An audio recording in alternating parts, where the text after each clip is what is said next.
Hello friends, welcome to my notes 24/7। मैं नामिका श्रीवास्तव स्वागत करती हूँ आपका वोकैब का डेली डोज क्लास 6 में, जिसमें हम मीनिंग्स को बहुत ही मज़ेदार और धमाकेदार अंदाज से डिस्कस करने वाले हैं।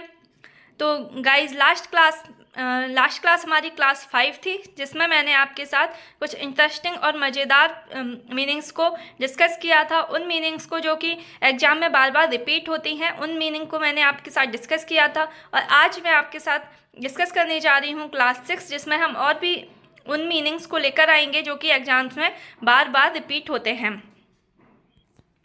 और आज के सेशन को स्टार्ट करने से पहले हम हमेशा की तरह लेंगे लास्ट क्लास का एक क्विक रिकैप। तो पहले हम लास्ट क्लास को एक बार रिकैप ले लेते हैं, उसका थोड़ा सा आपको माइंड में वापस आ जाएंगे कि किन मीनिंग्स को आप भूल रहे हैं। तो और वैसे भी बीच में सैटरडे संडे आ गया है, तो उन मीनिंग्स को एक बार रिपीट करना ज़रूरी हो जाएगा। उसके बाद हम आज की क्लास को डिस्कस करेंगे। तो लास्ट क्लास में हमारी फर्स्ट मीनिंग थी एनिग्मेटिक। एनिग्मेटिक का अर्थ होता है रहस्यपूर्ण। इसके सिनोनिम्स थे पजलिंग, मिस्टीरियस। एंटोनिम्स थे प्लान, स्ट्रेट फॉरवर्ड, सादा या सीधा। इसको हमने सेंटेंस में लिया था। His reply was highly enigmatic, मतलब उनका उत्तर अत्यधिक रहस्यमय था या रहस्य से भरा हुआ था। नेक्स्ट मीनिंग थी हमारी लेमेंट। लेमेंट का अर्थ होता है विलाप करना या शोक जताना, विलाप करना।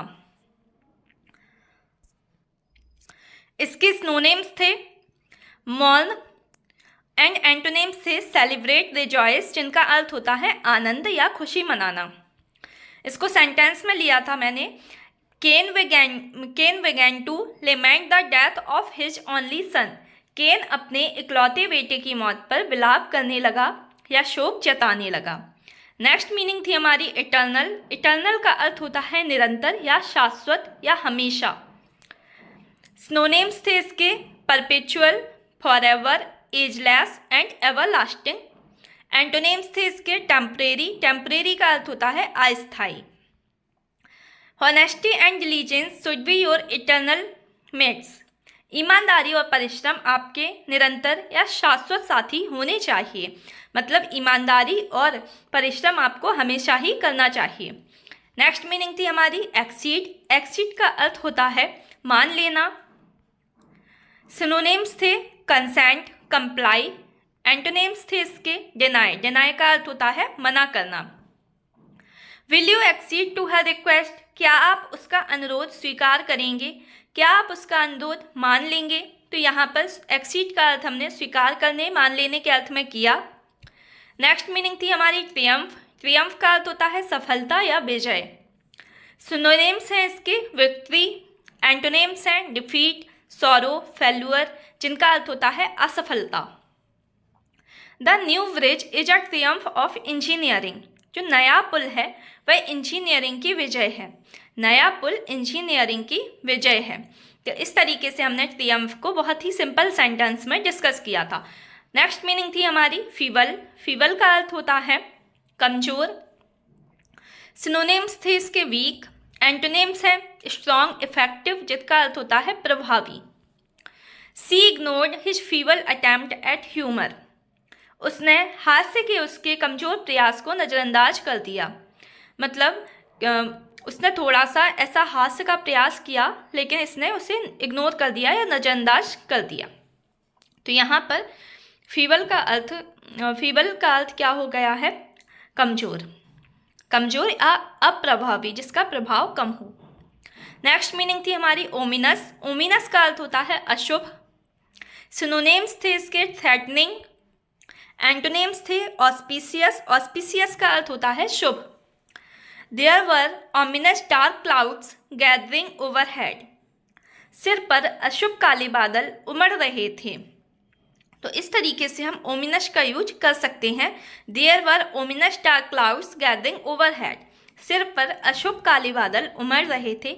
जैसे अपन कहते हैं ना, जैसे हम लोग कहते हैं कि मुसीबत के काले बादल घिर रहे हैं या काले बादल घिर आए हैं, मुसीबत आ गई है। तो उस तरीके से हम ओमिनस का यूज करते हैं अशुभ के लिए। नेक्स्ट मीनिंग थी हमारी एब्रप्ट। एब्रप्ट का अर्थ होता है एकाएक या अचानक। सिनोनिम्स हैं इसके सडन।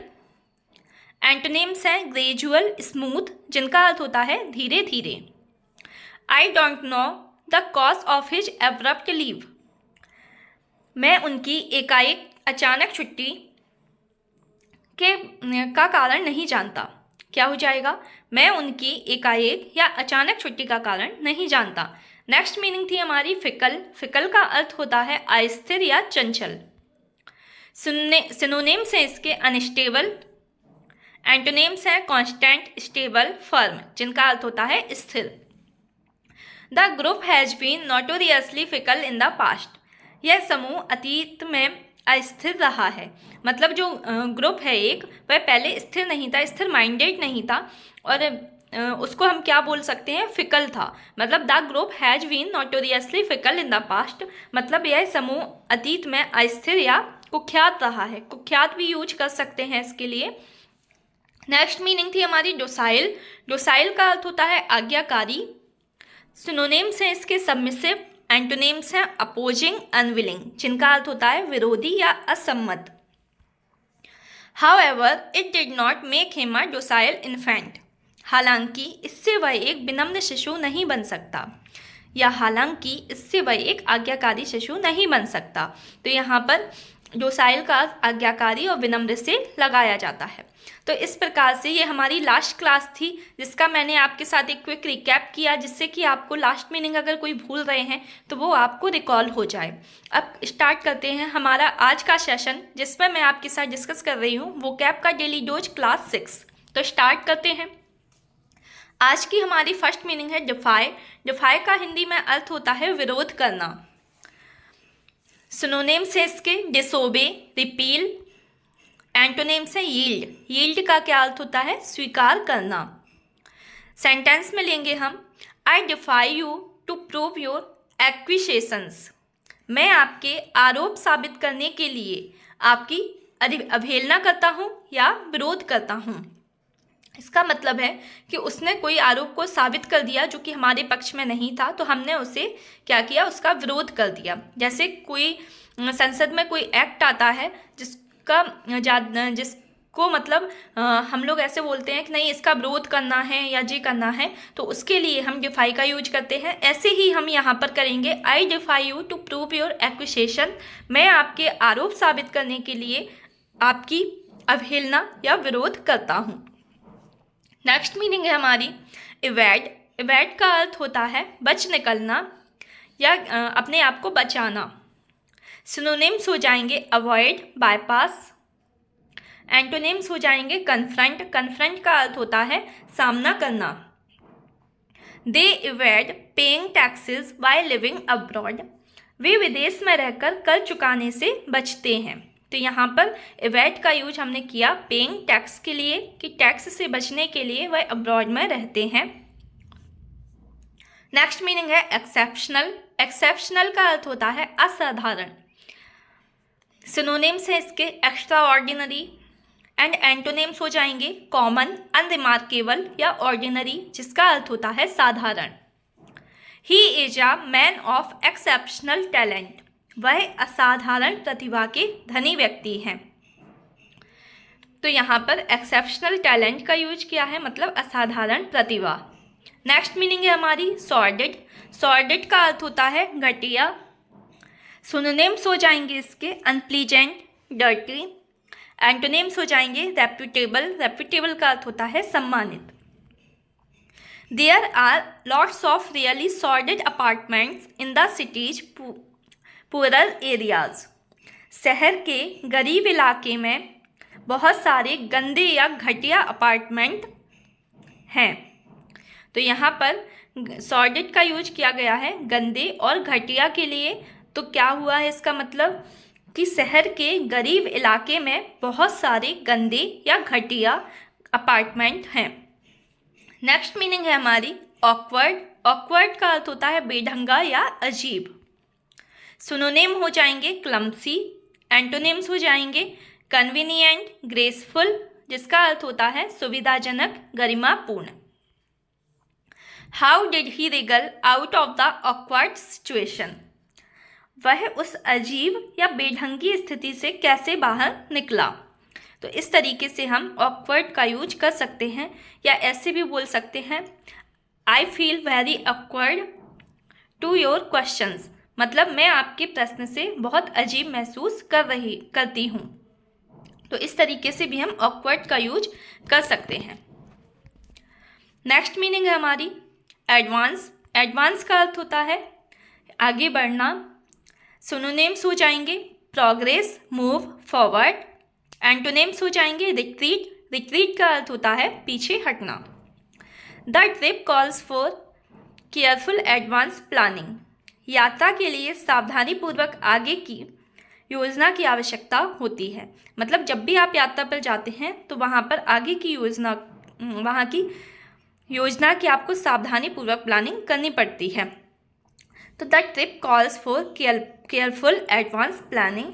यात्रा के लिए सावधानीपूर्वक अग्रिम योजना की आवश्यकता होती है। अग्रिम का अर्थ भी आगे हो जाता है। नेक्स्ट मीनिंग है एग्रीवेट। एग्रीवेट का अर्थ होता है भड़काना या किसी को उकसाना। सिनोनिम्स हो जाएंगे irritate, intensify and total. Antonyms हो जाएंगे एलिविएट। एलिविएट का अर्थ होता है शांत करना। एयर पॉल्यूशन में एग्रीवेट अ चाइल्ड्स अस्थमा। वायु प्रदूषण से बच्चे का अस्थमा बढ़ सकता है या भड़क सकता है। तो इस प्रकार से हम एग्रीवेट का यूज कर सकते हैं। नेक्स्ट मीनिंग है बारबेरस। बारबेरस का हिंदी में अर्थ होता है असभ्य। सिनोनिम्स हो जाएंगे क्रूड। एंटोनिम्स हो जाएंगे सिविलाइज्ड। सिविलाइज्ड का अर्थ होता है सभ्य। The trade in exotic birds is barbarous and inhuman. विदेशी पक्षियों का व्यापार असभ्य और अमानवीय है।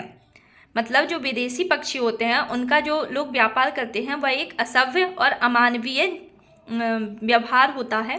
तो इस तरीके से हम यूज कर सकते हैं the trade in exotic birds is barbarous and inhuman.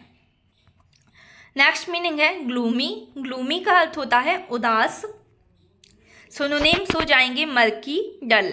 Antonyms क्या हो जाएंगे ब्राइट, रेडिएंट, जिनका मतलब होता है दीप्तिमान या खुश या अच्छा फील करना।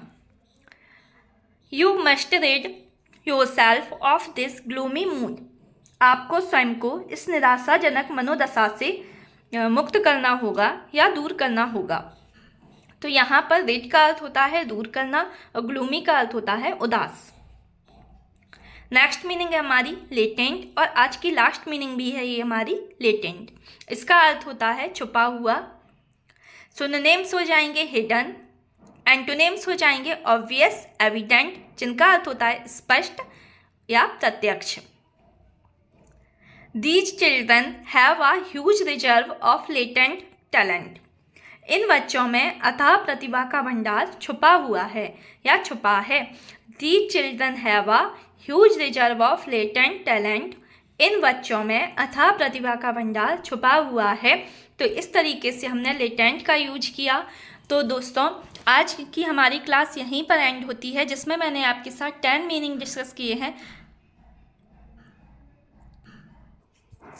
और आशा है कि दोस्तों कि आपको आज की क्लास अच्छी लगी होगी। क्यों, और ध्यान रखिए ये वही मीनिंग्स हैं जो कि एग्ज़ाम में बार बार रिपीट होते हैं, बार बार आते हैं।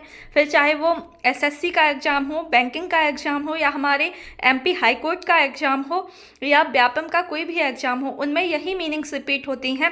मैंने ये मीनिंग्स आपके लिए ढूंढ कर ही निकाली हैं जो बार बार रिपीट होती हैं। तो अगर आपको वीडियो अच्छी लगी है तो वीडियो को लाइक करिए, चैनल को सब्सक्राइब करिए और बेल घंटी ज़रूर, जो बेल का बटन होता है उसे ज़रूर दबाइए, जिससे कि हमारी आने वाली वीडियो का नोटिफिकेशन आपको सबसे पहले मिले। मिलते हैं नेक्स्ट वीडियो में। अपना ध्यान रखिए, खुश रहिए, बाय बाय, टेक केयर।